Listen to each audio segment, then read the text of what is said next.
कहते हैं कि बंटवारा सिर्फ किसी मुल्क की जमीन का नहीं होता बल्कि लोगों की भावनाओं का भी होता है। लकीरें जो सरहदों पर खींची जाती हैं वो लोगों के दिलों पर भी गहरे निशान छोड़ जाती हैं। इस वीडियो में आप भारत के बंटवारे से रिलेटेड कुछ ऐसी बातें जानेंगे जो शायद ही आपको पता हो। भारत के विभाजन की तारीख घोषित होने के बाद बहुत से मुसलमानों ने ये मांग की कि ताजमहल को तोड़कर पाकिस्तान ले जाना चाहिए और वहाँ पे दोबारा से इसे बनाना चाहिए, क्योंकि ताजमहल एक मुसलमान बादशाह ने बनाया था। ये मांग कोई जोर नहीं पकड़ सकी। कुछ हिंदू साधु कह रहे थे चाहे जो भी हो जाए सिंधु नदी पाकिस्तान के पास नहीं जानी चाहिए, क्योंकि सिंध के बिना हिंद कैसे हो सकता है। भारत की संस्कृति सिंधु, गंगा और सरस्वती नदी के किनारे फली फूली है। माउंटबेटन दोनों देशों की इंडिपेंडेंस सेरेमनी में शामिल होना चाहते थे, इसलिए भारत को आज़ादी मिली 15 अगस्त को और पाकिस्तान को आज़ादी मिली 14 अगस्त को। अगर दोनों देश एक ही दिन आज़ाद होते तो माउंटबेटन के लिए दोनों देशों के समारोह में पहुंचना मुमकिन नहीं होता, इसलिए दोनों देश अलग अलग दिन आज़ाद हुए।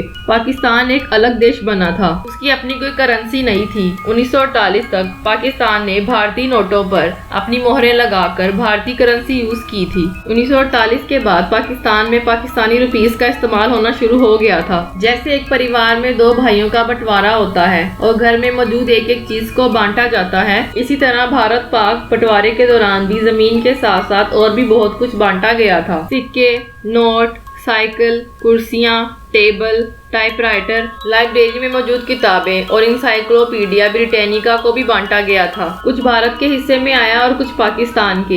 इन सब चीजों के बंटवारे को लेकर काफी बहस और झगड़े हुए, क्योंकि इस्लाम में शराब हराम मानी जाती है, इसलिए शराब को लेकर बिल्कुल कोई बहस नहीं हुई और शराब भारत के हिस्से में आई। भारत के सुरोई के पास 12 शाही घोड़ा गाड़ियां थी, जिनमें से 6 सोने से जड़ी थी और 6 चांदी से जड़ी थी। दोनों देश सोने की गाड़ियां चाहते थे। इसको लेकर काफी बहस हुई कि किस देश के पास सोने की गाड़ियां जाएंगी और किस देश के पास चांदी की गाड़ियां जाएंगी। अंत में ये तय हुआ कि टॉस करके इस बात का फैसला किया जाए कि सोने की गाड़ियां कहां जाएंगी, और नतीजा भारत के पक्ष में निकला। पाकिस्तान की पहली राजधानी कराची थी। बंटवारे के 20 साल बाद 14 अगस्त 1967 को इस्लामाबाद को पाकिस्तान की राजधानी बना दिया गया। अप्रैल 1948 में प्राइम मिनिस्टर नेहरू ने कुरुक्षेत्र रिफ्यूजी कैंप का दौरा किया था। ये कैंप 1 लाख लोगों के लिए बनाया गया था, लेकिन इसमें 3 गुना लोग रह रहे थे। शाम में सरकार की तरफ से यहाँ पे डिज्नी फिल्म दिखाई जाती थी, जिन्हें एक बार में 15,000 लोग देख रहे थे। 20 फरवरी 1947 को ब्रिटिश प्राइम मिनिस्टर क्लाइमन एटली ने घोषणा की कि 3 जून 1948 को भारत से ब्रिटिश रूल खत्म हो जाएगा। 1947 की शुरुआत में देश में हिंदू मुस्लिम दंगे शिखर पर थे। 3 मार्च 1947 को गांधी जी ने कहा कि देश का बंटवारा उनकी लाश पर होगा। एक तरफ गांधी जी अपनी जिद पर अड़े थे और दूसरी तरफ देश में हो रहे इन दंगों को देखकर सरदार पटेल और पंडित नेहरू ने ये मान लिया था कि अब देश का बंटवारा करना ही होगा। उधर माउंटबेटन को ये बात अनुभव हो रही थी कि अगर ब्रिटेन को देश में हो रहे हिंसा के कलंक से बचना है तो देश को जल्द से जल्द आजाद कर देना चाहिए। यही वजह है कि माउंटबेटन ने आजादी की तारीख जून 1948 से हटाकर 15 अगस्त 1947 रख दी। आखिरकार देश को आजादी मिली, लेकिन देश के विभाजन की कीमत पर। बम्बई के गवर्नर जॉन कॉलवेल ने माउंटबेटन को लिखा कि भारत की आजादी के बाद अगर उसे ब्रिटिश फ्लैग फहराने नहीं दिया गया या फिर ऐसा झंडा लहराने नहीं दिया गया जिसमें यूनियन जैक लगा हो तो वो भारत में नहीं रुकेगा। माउंटबेटन खुद इस बारे में सोच रहा था। उसने अपने आप दोनों देशों का झंडा तैयार किया। उसने भारत के लिए स्वराज फ्लैग लिया और उसमें ऊपरी और छोटा सा यूनियन जैक बना दिया, और पाकिस्तान के लिए भी उसने मुस्लिम लीग का झंडा लिया और उस पे भी यूनियन जैक बना दिया। दोनों झंडे जिन्ना और नेहरू के पास ले गए।